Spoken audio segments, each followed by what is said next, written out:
As China ramps up its military activity around Taiwan, the U.S. and its regional allies are attempting to deter Beijing's growing power.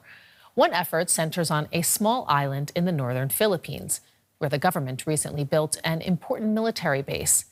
But many residents of Batanes are worried that the militarization of their fishing community makes them a target for Beijing, as DW's Rick Glauert reports. The sea dominates life on the remote islands of Batanes, be it waiting for the next supply ship from the Philippine mainland or fishing in the shallows. But these days, locals have more to worry about than the daily catch.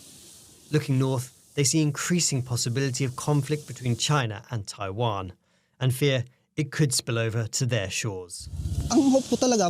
My hope is that tensions will not rise and eventually lead to war. Nobody wins in war, yet everybody is affected, especially civilians. We should pray that that won't happen, because given how close we are, it's inevitable that Batanes would be affected. The Batanes archipelago is the most northern point of the Philippines. It's closer to Taiwan than it is to the capital, Manila. And crucially, it's part of the so-called First Island Chain, a line of territories stretching southwards from Japan, reinforced by the US to put a brake on China's growing military reach. Chinese military drills around Taiwan are designed to intimidate the democratic island it claims as its own. But the almost daily sorties Chinese jets and warships make around Taiwan often come close to Batanes, prompting preparation for the worst. Batanes is very important in terms of, in the perspective of the Philippine Navy or in the Philippines. It covers our northern frontier. So we could be especially vulnerable because of the distance. So it's isolation. So we really have, it's very important that we come up with credible forces there to protect the national interest. To do that, the Philippines has been increasingly turning to its long-time defense treaty ally, the United States.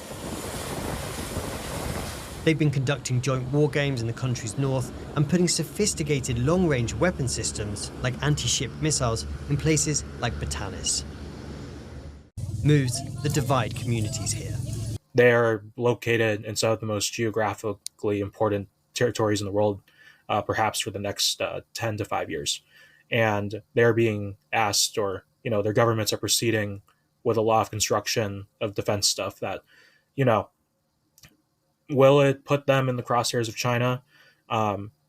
Maybe, probably, but it could also be debated that they're already in the crosshairs of China. On Batanes, officials are stockpiling food and fuel and preparing to help evacuate the hundreds of thousands of fellow Filipinos working in Taiwan if war erupts there. The province, with its rolling hills and coral reefs, has been gaining popularity as a tourist destination, boosting the local economy. But geopolitical developments across the seas are making this once quiet backwater the focus of extra attention that it never asked for. And joining us now from Taipei is our East Asia correspondent, Rick Glauert, who filed that report. So you've been to Batanes. Give us a sense of what the place is like, especially since it's so close to Taiwan. Well, it's a really remote place. It's battered by storms and typhoons, which makes it really hard to get those supply boats onto the island. So it's isolated, but it's also quite an independent place. It's home to about 20,000 Ivatan people. They're an indigenous group of the Philippines, and they share some language, culture and history with the indigenous Dawul people just to the north in Taiwan, which gives you a sense of just how close they are. But it's obviously also this geopolitical choke point. It's one of the gateways between China and the Pacific, and it would need to be controlled if China was going to do any big maneuvers around Taiwan, such as a blockade or an invasion, yes. We saw in your report that there's a military buildup on Batanes. What does that look like? Well, one of the most obvious times has been each year the Philippines and its defense treaty ally, the US, held some big exercises known as Balikatan. When they first started holding those in earnest on Batanes in the last few years, that really startled the population. There was talks of people running to the hills, thinking it was an invasion, stocking up on food and that sort of thing. In the last couple of years, during these big exercises, the US has been practicing putting big anti-ship missiles in this part of the Philippines, which would give them control over that important strait. There's also a lot of talk about developing infrastructure in Batanes, and there's been some worries that if the US military was involved in, deepening ports, making them better, more accessible, that could make Batanes and its people a target. The Philippines has its own territorial disputes with China in the South China Sea. How are relations with Beijing shifting in the Philippines, and what can the country do to counter China? Well, those claims and counterclaims in the South China Sea are leading to increasingly ugly clashes, particularly between Chinese Coast Guard boats and the Philippine Coast Guard boats. Obviously putting big strains on ties between Beijing and Manila. One of the most effective ways that the Philippines has found to countering that is to be being quite transparent about what's happening in the South China Sea. They have a task force. They put a lot of cameras on their Coast Guard boats and show people what that power play looks like in those seas. The Philippines has also been penning a lot of agreements with regional allies, Japan, but also as far away as Australia and New Zealand. And by conducting joint sails in the South China Sea, that kind of contests China's claim that it is its own internal waters.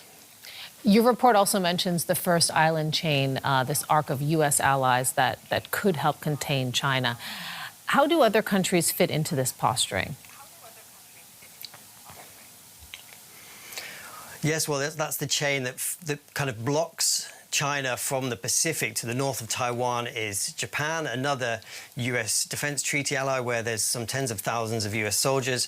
And to the south is the Philippines, where increasingly the US is putting its troops and equipment on rotation. So together, this chain would block China's access to the Pacific, and that would be crucial to any kind of major action by China, whether they wanted to surround or blockade Taiwan.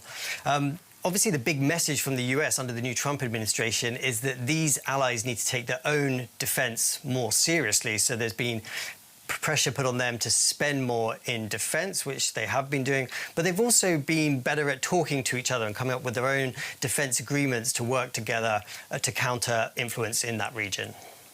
DW's Rick Lauert in Taipei. Thank you.